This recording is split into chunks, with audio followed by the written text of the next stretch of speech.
Hello hi மக்களே, எல்லாத்துக்கும் வணக்கம். என்னோடய ரொம்ப நாள் ஆசை வந்து நிறைவேறிடுச்சு. நான் ஃப்ளைட்டில் ஒரு டைமாச்சும் லைஃப்பில் போகணும் அப்படின்னு சொல்லி நினச்சிட்டு இருந்தேன். இந்த வருஷம் தீபாவளிக்கு அது நடந்துருச்சு மக்களே. இதுதான் வந்து கோயம்புத்தூர் இன்டர்நேஷ்னல் ஏர்போர்ட்டு. இங்கே தான் வந்து வீடியோ எடுத்துகிட்டு இருந்தேன் மக்களே. இங்கே பாருங்களேன், ஃபஸ்ட் டைம் நான் ஏர்போர்ட்டுக்கு போகிறேன், ஏர்போர்ட்டை பார்க்குறேன். அங்கெல்லாம் பாருங்கள், ரேட் பாருங்கள் எவ்வளோ காஸ்ட்லியாக இருக்குதுன்னு சொல்லிட்டு. ஒரு காஃபி வந்து 125 ரூபா, ஒரு மில்க் வந்து 100 ரூபா. இது அன்னபூர்ணாவில் தான் வாங்கினோம். இது வந்து 220 ரூபா என்னமோ வித் டேக்ஸோட. ஒரு உளுந்து வடை வந்து பார்த்திங்கன்னா 100 ரூபா போட்டிருக்காங்க. அதுக்கப்புறமா நாங்கள் ஆக்சுவலி எங்கே ஃப்ளைட்டில் போகிறோன்னா கோயம்புத்தூர் டு திருப்பதி தான் ஃப்ளைட்டில் போகிறோம் மக்களே. கோயம்புத்தூர்லேருந்தே 2 ஃப்ளைட் மாறி போனோம். கோயம்புத்தூர் டு பெங்களூர், அப்புறம் பெங்களூர்லேருந்து திருப்பதி. ரெண்டுமே 1 hour 2 hours போட்டிருந்தாங்க.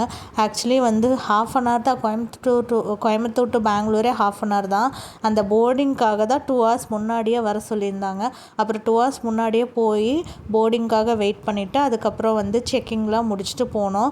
இது வந்து திருப்பதி ஏர்போர்ட் மக்களே. கோயம்புத்தூர் டு பெங்களூர், பெங்களூர் டு திருப்பதி ஏர்போர்ட்டில் போயிட்டு இறங்கிட்டோம். அங்கேருந்து பார்த்திங்கன்னா சும்மா வந்து இந்த கோவில் போயிருந்தோம் மக்களே. என்னதுன்னா அந்த இஸ்கான் டெம்பிள் இருந்துச்சு, அது போயிருந்தோம். நாங்கள் வந்து திருப்பதியில் வந்து அந்த திவ்ய அனுகிரக ஹோமம்னு சொல்லிட்டு ஒரு ஹோமம் இருக்குது. அந்த ஹோமம்க்கு தான் வந்து புக் பண்ணியிருந்தேன் ஆல்ரெடி. நான் ப்ரீவியஸ் 1 month முன்னாடியே அது வந்து ஓப்பன் ஆகும். அது வந்து நீங்கள் புக் பண்ணிவிட்டு அதுலேருந்து வந்து நீங்கள் வந்து வேறு இதுக்கு வந்து போய்க்கலாம். ஸோ அதனால் அந்த ஹோமத்துக்கு தான். ஆக்சுவலி அந்த ஹோமம் முடிச்சுட்டு என்ன பண்ணலான்னா மேலே வந்து சாமி தரிசனம் வந்து பார்த்துக்கலாம். காலையில் 2 hours அந்த ஹோமம் நடக்கும்.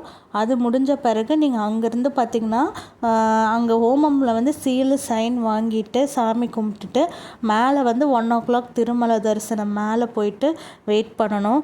ஆக்சுவலி இதுதான் அந்த ஹோமம் நடக்கிற இடம் மக்கள். இங்கே பாருங்களேன், இங்கே வந்து கேமராஸு இதெல்லாமே அலோடு. பேக்கெல்லாம் சைட்லேயே வச்சுக்கலாம், உள்ளே இடம் இருக்குது. இந்த மாதிரி ஹோமம் பண்ணுவாங்க. ஹோமம் முடிச்சுட்டு நம்ம சீல் வச்சுட்டு அங்கே போய்க்கலாம் மக்களே. அது வந்து 1 o'clock தான் உங்களுக்கு அலோவ் பண்ணுவாங்க.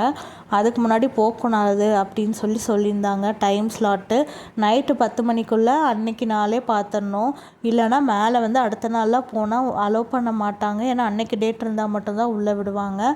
சரியான கூட்டம் மக்களே. திருப்பதியில் பார்த்திங்கன்னா கிட்டத்தட்ட 6 மணி நேரம் 6.5 மணி நேரம் வெயிட் பண்ணி தான் சாமி தரிசனமே முடிஞ்சு. என்னால் வீடியோவே எடுக்க முடியல. அந்த மலையில் வரும்போது அப்படி வரனால சுத்தமாகவே வீடியோ எடுக்க முடியல.